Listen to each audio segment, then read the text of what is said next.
Mesdames et messieurs, ici Chaz et on se retrouve aujourd'hui pour la review du film critique à chaud, du film The Batman réalisé par Matt Reeves sur la chaîne secondaire parce que pourquoi pas, je suis assez assidûment les films de super-héros, donc pourquoi pas en parler.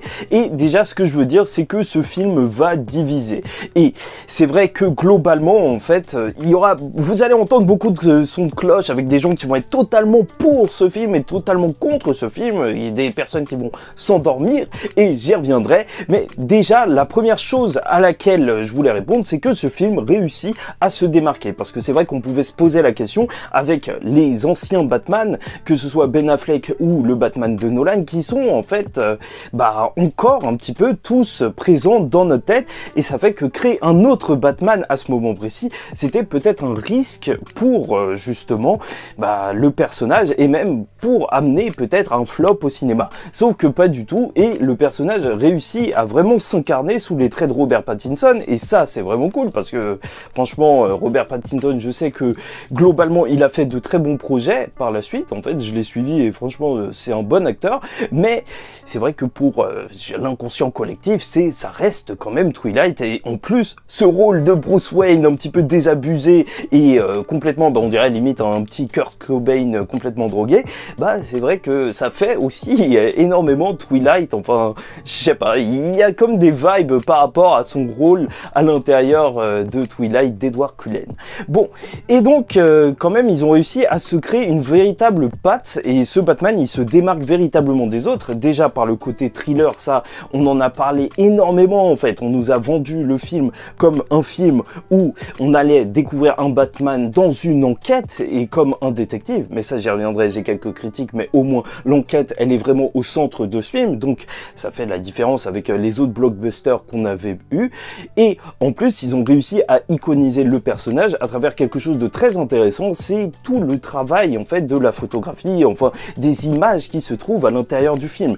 Franchement c'est un bonbon pour les yeux, et je pense que ça en fait c'est le point indéniable sur tout le monde sera d'accord sur ce point, c'est que quand tu ressors de la salle tu sais que tu as vu quelque chose, pas entendu ou au niveau du scénario, mais vraiment vu quelque chose de particulier. Tu sens qu'il y a vraiment un gros travail des ombres qui a été amené pour Batman, pour le faire sortir des ombres. J'ai essayé de faire une vidéo, c'est très dur de rester sérieux en faisant le Batman sans rigoler. Oui, parce que l'OST de Batman, elle est juste géniale et je trouve qu'elle accompagne super bien ses pages.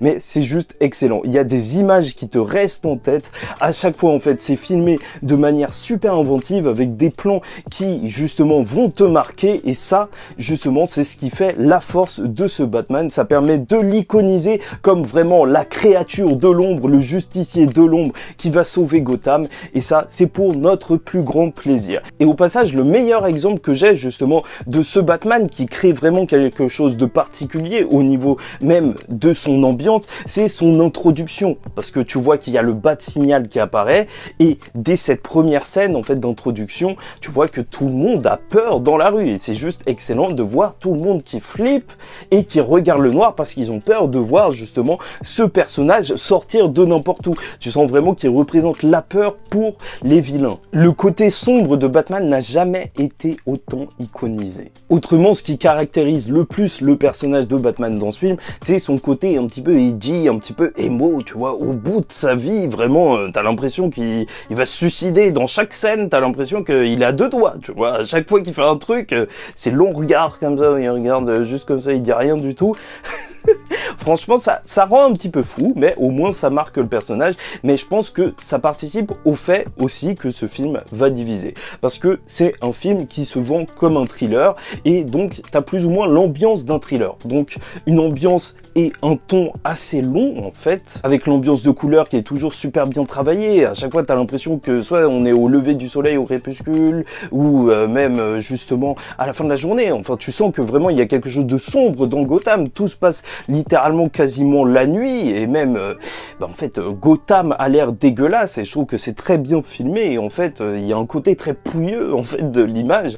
Je sais pas si c'est le terme approprié, mais en tant que thriller, on a un rythme qui est assez long, parce que c'est normal, c'est une enquête, et normalement qui doit arriver vers un grand point de tension, mais je trouve que justement en fait cette enquête elle traîne en longueur, parce que ce film il dure 3 heures, et normalement j'ai pas forcément de problème avec les films longs, tu vois, la version de Snyder même, le studio il voulait pas qu'il la sorte parce qu'elle était trop longue de base, et donc ils l'ont charcuté. En vrai ils ont laissé faire The Batman, qui je pense est plus difficile à gérer, enfin à digérer qu'un film Justice League qui aurait été super long, mais bon, ça c'est d'autres critiques, parce qu'il faut se calmer un petit peu, parce que j'entends, oui, certes c'est un thriller, certes c'est peut-être inspiré des films de David Fincher et tout, avec des énormes thrillers, sauf que il y a moins cette impression de tension. Je sais pas pour vous, mais il y a une tension constante, mais lorsque tu regardes le film, à la fin, tu te dis pas qu'il y a eu justement ce point où à chaque fois, en fait, justement, les révélations allaient t'exploser le cerveau, où, tu vois, il n'y avait pas justement cette grande montée. À chaque fois, on reste quand même dans un rapport assez linéaire aux découvertes, aux autres questions qui sont posées. Et là où je trouve qu'il y a aussi un problème, c'est que, en vrai, le Batman, là, on te le vend, ok, certes, comme un énorme détective, mais au final, j'ai pas l'impression d'avoir vu le meilleur détective du monde. En vrai, j'ai l'impression juste d'avoir vu un détective tout court.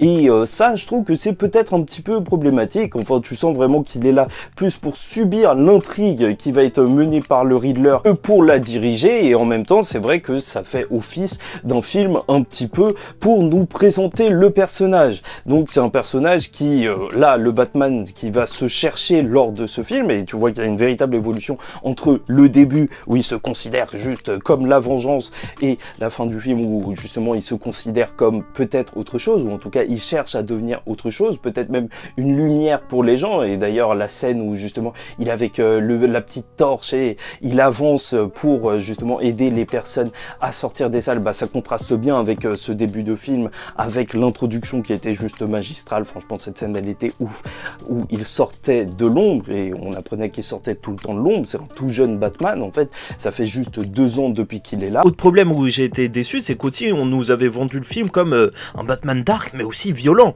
Et franchement, je l'ai pas vu la violence, j'ai pas vu de sang. Ok, il se gamelle plein de fois et tout, il se prend des gros coups, mais au final, on voit pas tant de grosses blessures que ça. Donc voilà, en somme, il faut vraiment s'accrocher dans ce film, parce que c'est un film de 3 heures avec une ambiance plutôt lente, certes de thriller. Et je pense qu'on peut pas tout imputer au fait que ce soit un thriller, parce qu'il y a des thrillers qui savent ramener un petit peu plus un côté divertissant. Celui-là, c'est vrai que on reste dans une monotonie qui fait que tu peux t'endormir. Voilà, clairement, moi je te dis ça. Il y a des gens, en fait, qui vont trouver que le film, il était magnifique visuellement, ça, je pense que tout le monde va être d'accord, mais qui vont s'arrêter à là et qui vont dire qu'ils ont été pris par l'intrigue, et d'autres personnes qui vont se dire que, en vrai, 3 heures c'était beaucoup trop long, ils se sont fait chier.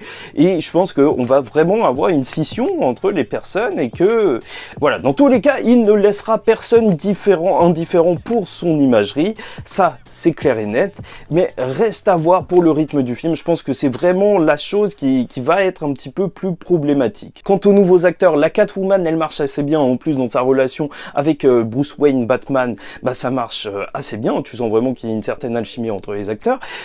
Pour le Alfred, je suis un petit peu plus réservé, je trouve ça intéressant justement qu'on revienne sur toute l'histoire des Wayne sans nous repasser le flashback de la mort des parents justement de Bruce, parce que ça permet justement de voir un nouvel aspect de cette histoire, de cette mythologie, avec justement une critique sur les riches. Et je trouve que voilà, on reste dans des thèmes qui sont globalement très appréciés en 2021, tu vois, la haine des riches. Je te conseille cette vidéo de Bolshevik si tu l'as pas vue, c'est une super vidéo qui parle d'une sorte de rétrospective du cinéma de cette année, ces dernières années, sur justement le message plus ou moins politique des films qui sortent en ce moment. Et c'est pour ça que même le cinéma coréen il marche super bien en ce moment, même Squid Game et tout. Mais voilà, je trouve qu'ancrer justement le Batman dans ça, c'est assez intéressant, dans le sens où là on a un Batman qui est en train de se chercher, et au final voir que tout le monde est plus ou moins corrompu, que tout le monde est à la solde peut-être de tout le monde, ça permet aussi d'affirmer où Batman va se trouver vis-à-vis de tout ce gros chaos. Mais oui, le personnage de Batman, il est très bien réussi. Par contre, le personnage de Bruce Wayne, en fait, je saurais même pas te dire à la fin du film si Robert Pattinson a fait un bon Batman ou pas. Parce qu'au final, on le voit beaucoup en Batman, et c'est ce qui est dit dans le film. En fait, c'est une volonté du film de montrer que, en fait, Bruce Wayne n'est pas Bruce Wayne, mais Bruce Wayne est Batman. Le masque qu'il porte est Bruce Wayne. Ça, on le sait. Mais ça fait que ça laisse très peu de place, justement, à justement des élocutions de la part de Bruce Wayne. Et ça fait qu'il n'a pas beaucoup de moments où il va interagir, même s'il y en a beaucoup, parce que c'est un film de 3 heures, mais globalement, il reste vraiment dans la peau de Batman. Un Batman qui, donc, ne pourra pas donner grand-chose, même si, en fait, justement, le talent de Robert Pattinson et peut-être de Matt Reeves dans sa réalisation, c'est de faire qu'il y a plein de moments que tu comprends et où tu peux rentrer un petit peu plus en profondeur dans le personnage, même si c'est des moments assez courts où, par exemple, il va regarder l'orphelin et tu sens qu'il se passe un truc, tu vois, même s'il le regarde, il est plutôt flippant, quoi, il regarde les gens à mort. Mais c'est le côté Billy Eilish de ce nouveau Batman. Ouais, donc plutôt convaincu pour ce Batman, même si le Batafleck va me manquer.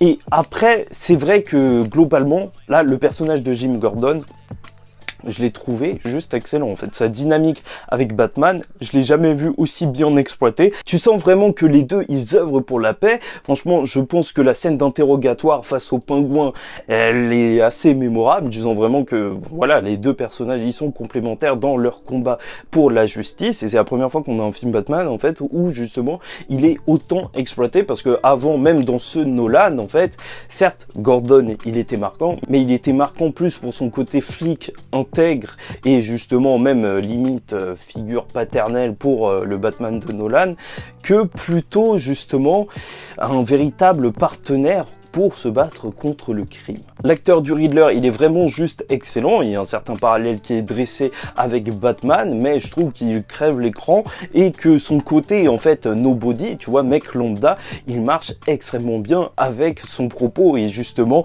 le propos du, il réussit à rallier des personnes, c'est l'influenceur du mal, et en même temps, c'est vrai que là, on est dans une construction en mode, oui et tout, c'est un ennemi, mais qui va combattre les complots de la société, donc c'est un petit peu un citoyen lambda, donc ça marche assez bien, et franchement, le personnage est assez marquant. Enfin, moi, je l'ai beaucoup apprécié. Je pense que s'il y avait une scène qui m'a vraiment bien plu, c'est la scène avec la Batmobile. Non pas que je sois fan de voiture, et c'est vrai qu'on la voit pas tant que ça, parce que au final, dans toute cette ambiance sombre, bah, on voit pas vraiment très bien les éléments que sont, même en vrai, est-ce que c'était une moto spéciale qu'il avait, Bruce Wayne, je ne sais pas.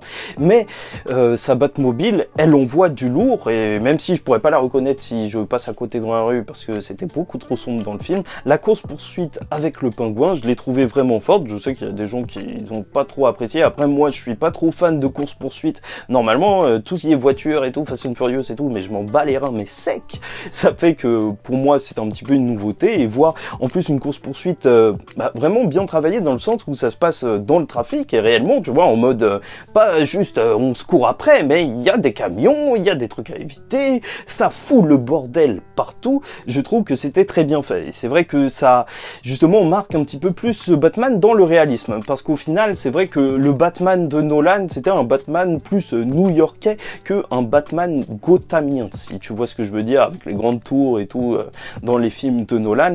Là t'as vraiment l'impression d'être à Gotham, dans cette ville de pouilleux, et c'est pour le mieux, et c'est pour ça que je pense que globalement, en gros, il y a des gens qui vont apprécier le film énormément. Moi, j'en fais partie. Je vous avoue que je suis très sensible à tout ce qui est imagerie. Donc, j'ai kiffé. Moi, je vous dis, j'ai kiffé. Mais je m'attends à ce qu'il y ait énormément de personnes qui n'aiment pas parce que, justement, le côté thriller lancinant, il est beaucoup trop appuyé, beaucoup trop long. Moi, j'aime bien les thrillers, mais même moi, par moments, je me suis ennuyé. Donc, je pense qu'il y a vraiment des gens qui vont dormir. Moi, je vous dis, dormez avant la séance. Ça, c'est le plus grand conseil que je peux vous donner. En tout cas, n'hésitez pas à partager vos commentaires. C'était un plaisir pour moi de vous faire cette vidéo. Likez ou dislikez si ça vous a pas plu. C'est la première fois que je fais une review de film sur la chaîne secondaire. Mais pourquoi pas? Et donc, n'hésitez pas aussi à vous abonner. Je pense que j'en referai d'autres à l'avenir. Peut-être que c'était un petit peu mal construit, cette review, mais cette sait-on jamais, c'est une review de film, je sais pas trop comment me placer, j'ai pas l'habitude de faire des reviews de trucs comme ça. Normalement, je fais soit des chapitres et au mieux des épisodes, tu vois, pas des films quand même qui durent 3 heures, donc je sais pas trop où me placer, mais bon. Bon, en attendant la suite, je vous dis ciao tout le monde et espérons que le Joker sera à la hauteur de sa réputation. Et surtout, paix sur vous.